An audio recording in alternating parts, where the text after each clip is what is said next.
The Navy chaplain has an opportunity to do something that no other ministry professional can do. The Navy chaplain is with their Marine. They're with their sailor. They're with their guardsmen day and night. They eat with them, sleep with them, march with them. They go to sea with them. They go to war with them. They're there in a hospital when they come back. They're home with families. The Navy chaplain has a ministry of presence.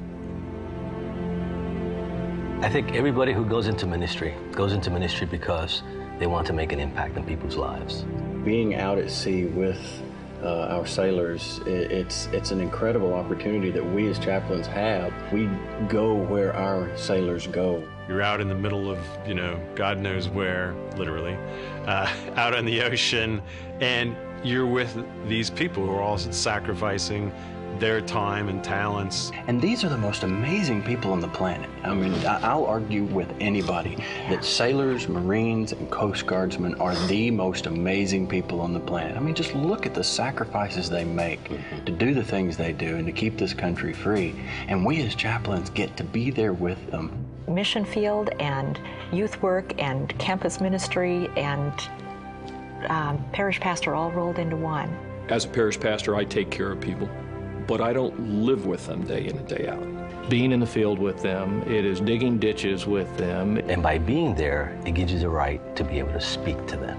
And that's what we mean by ministry of presence, being present in the good and the bad with the Marines and the sailors. Having that presence with the people that they know that someone cares for them and is here to take care of them and make sure that they're okay. You're credible. You're a credible chaplain, and you're someone that they can rely on because you're suffering with them. When I am separated from my family, he is or she is separated from their family too. Just a bond and a cohesiveness that happens that might not happen in a civilian setting.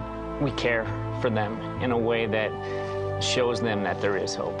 You can encounter people in those holy moments when they're really open to hear and they really need to hear that God loves them. Being with them in those moments where they're, like you said, they're just ready to grab a hold of you because something is happening in their life and you get to incarnate God, in a sense, into their life. The chaplain on board a ship is an avenue of escape. He or she is like a window into which a shipmate can go in order to find respite within themselves. And one of the best memories I have is walking up to the side bridge in the middle of the night to have a counseling session in total darkness and have people just open up their hearts and to share and to talk with you.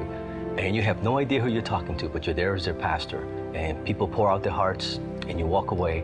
And maybe 2 or 3 days later, you'll run into somebody who will say, "Hey, chaplain, thanks so much for being there last night."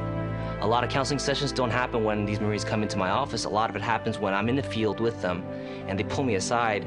And just because I was there. They'll come up to me sometimes even in my sleep and say, "Chaps, you got a minute? I just need to talk to you about my day." Sometimes it just means being with them and being someone they can trust, being someone they can be honest with, being someone who cares. My mass congregation is between 18 and 22. It's a great opportunity to be present when people are forming their values that are going to give them the foundation for the rest of their life and their decision-making ability. To be able to provide some sort of compass for them. This is a complex world. It's not going to get simpler. Things are going to get tough for these guys, and for them to have that relationship with a chaplain to turn to, that's golden. That's why I'm there.